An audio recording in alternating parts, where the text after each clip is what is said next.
রাসূলুল্লাহ সাল্লাল্লাহু আলাইহি ওয়াসাল্লাম উম্মতের পক্ষ থেকে কোরবানি করেছেন।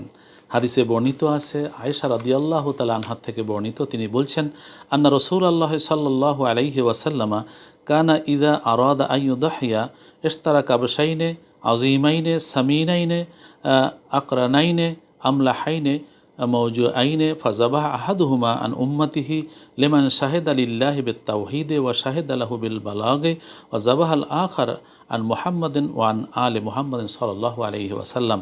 অর্থাৎ হযরত আয়েশা রাদিয়াল্লাহু তাআলাকে বর্ণিত, তিনি বলছেন, রাসূলুল্লাহ সাল্লাল্লাহু আলাইহি ওয়াসাল্লাম যখন কোরবানি করার ইচ্ছা করলেন, দুটি মোটা তাজা মাংসল শিংযুক্ত ধূসর বর্ণের মেষ ক্রয় করলেন এবং তিনি একটি উম্মতের পক্ষ থেকে যারা আল্লাহর সাক্ষ্য দেয়, একত্ববাদের সাক্ষ্য দেয় এবং নবী সাল্লাল্লাহু আলাইহি ওয়াসাল্লামের নবুয়তের সাক্ষ্য দেয়, তাদের পক্ষ থেকে দিলেন।